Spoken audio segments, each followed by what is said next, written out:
Hello guys, how how are you. तो आज का जो हमारा लेक्चर है वो है राइटिंग टास्क 1, यानी कि ग्राफ जो होता है ना आइल्स में, टास्क 1 उसमें ग्राफ वगैरह आते हैं। तो ये जो चीज मैंने लिखी है इसका क्या मतलब होता है मैं अभी बताने जा रहा हूँ आपको। जैसे एक कोई भी सेंटेंस होता है, कोई भी सेंटेंस लगा लो, उसमें एक तो हु आता है, एक आता है विच। ठीक है, अगर विच और हु के साथ अगर इज एम या आर, अगर इज एम आर के साथ थर्ड फॉर्म लगी हो, अगर विच और हु सेंटेंस, जैसे कि हमने कहना हो हु इज ही, ऐसे मतलब कोई भी मैं आपको सेंटेंस की जो फॉर्मेशन है वो भी बताऊंगा, एक एग्जांपल लेके बताऊंगा मैं। जैसे कि हमने कहना हो कि अगर इज एम आर के बाद थर्ड फॉर्म लगी हो तो आपने थर्ड फॉर्म लगानी है, थर्ड फॉर्म के साथ थर्ड फॉर्म लगानी है, इज एम आर के साथ थर्ड फॉर्म लगानी है, ये याद रखना अगर विच और हु के साथ सेंटेंस आ जाए। और जो दूसरा मेथड है वो है, अगर मैं दोबारा लिख देता हूं, अगर फर्स्ट फॉर्म या सेकंड फॉर्म आ जाए, अगर फर्स्ट फॉर्म और सेकंड फॉर्म आ जाए तो उसके साथ आईएनजी लगाना, आईएनजी विच और हु के साथ, विच और हु के साथ। जैसे कि फॉर एग्जाम्पल मैं यहां पे एक एग्जाम्पल लिखने जा रहा हूं कि द बुक्स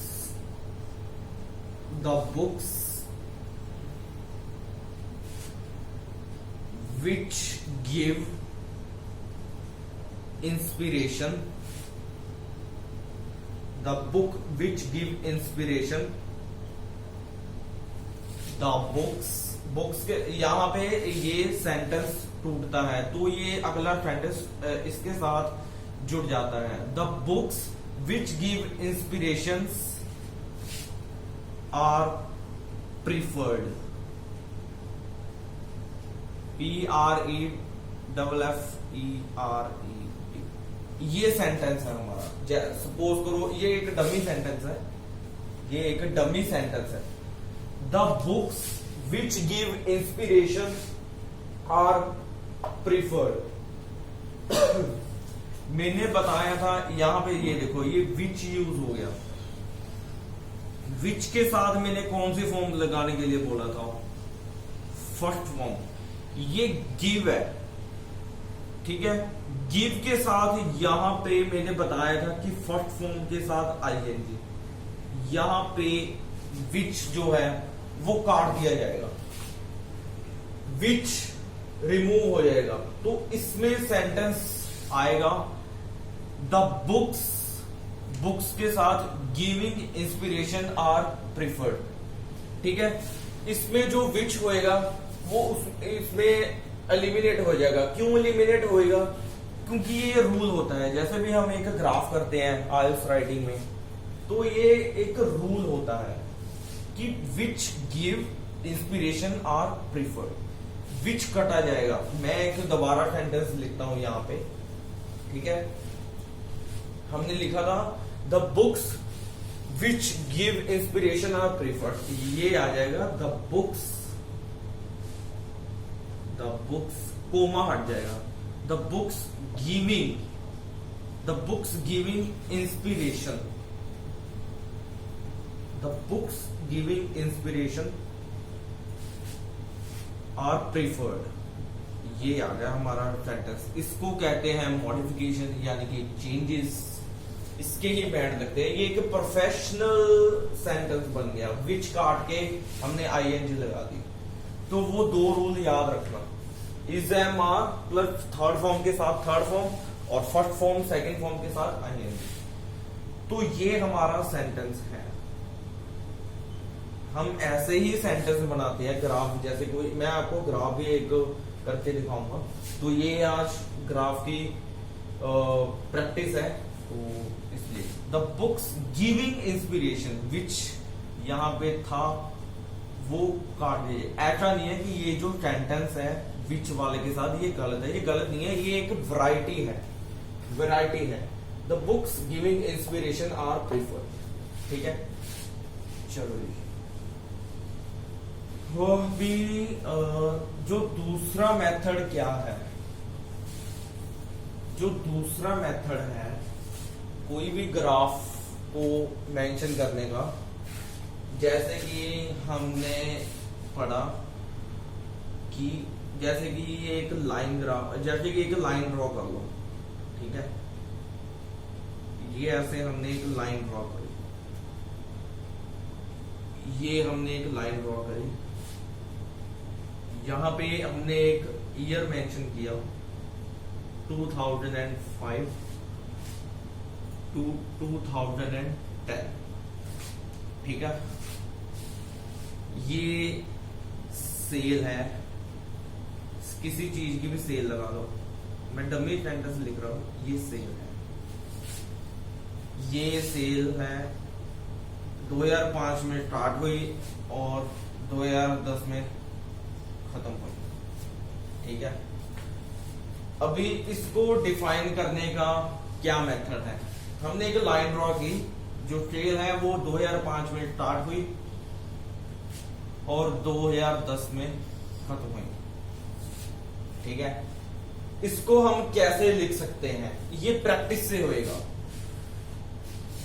इसको हम लिख सकते हैं कि स्टार्टिंग फ्रॉम, ये वैरायटी है, स्टार्टिंग फ्रॉम 2005, स्टार्टिंग फ्रॉम 2005, हमने कहां से स्टार्ट किया, 2005 से। किसको स्टार्ट किया, सेल को स्टार्ट किया, अभी हम आगे मेंशन करेंगे। Starting from 2005 the sale,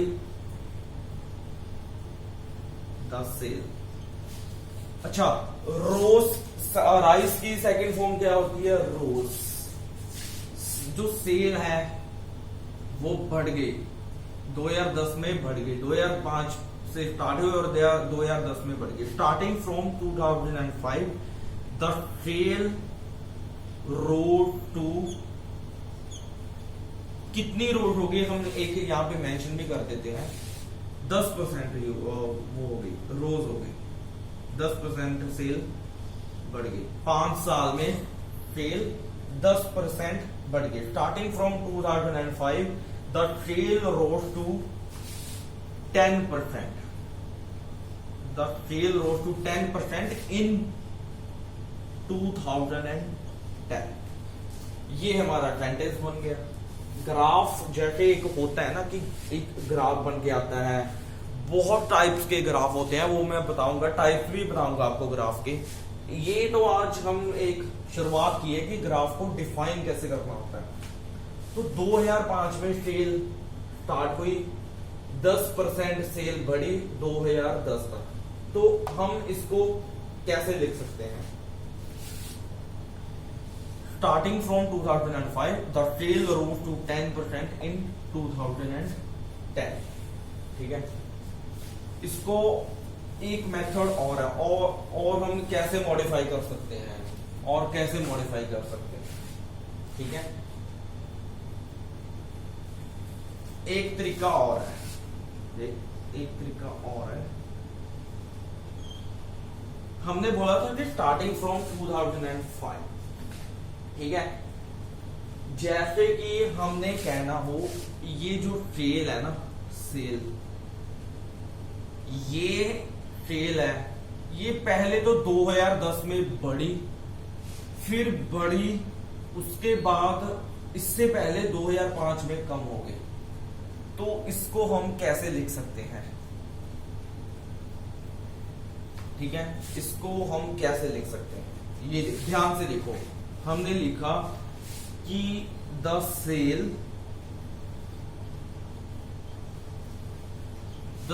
rose to 10% in the sale rose to 10%। ठीक है, यहां से हमने स्टार्ट किया, पहले हमने यहां से स्टार्ट की थी, फिर हमने यहां से स्टार्ट किया। The sale rose to 10% in 2010। इसको आप एंड से कनेक्ट कर दो, एंड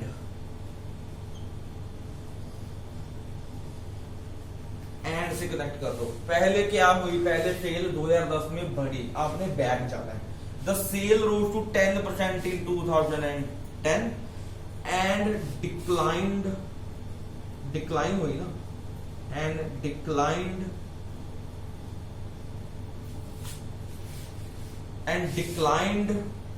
इन 2005। ये हमारा सेंटेंस बन गया। क्या बोल बड़ा, the sale rose to 10% in 2010 and declined in 2005।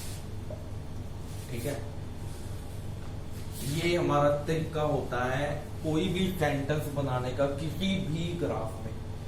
अगर हमने कहना हो कि ये जो सेल है ये 10% बढ़ गई 2010 में 2005 से, ठीक है, तो हमने दो मेथड पढ़े। ठीक है, एक तो स्टार्टिंग फ्रॉम 2005 सेल जो थी वो बढ़ गई 2010 से, फिर आप उसके बाद ये भी डिफाइन, उसके बाद आपकी मर्जी है, कोई भी यहाँ से स्टार्ट कर लो, ये तो यहाँ से स्टार्ट कर लो, आपकी मर्जी।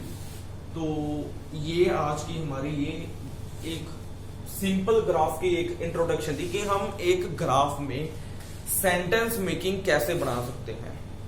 तो ये था हमारा। तो हमारा जो नेक्स्ट लेक्चर होगा, हम एक ग्राफ करेंगे, उसके बाद हम सेंटेंस फॉर्मेशन करेंगे कि सेंटेंस फॉर्मेशन कैसे बनती है।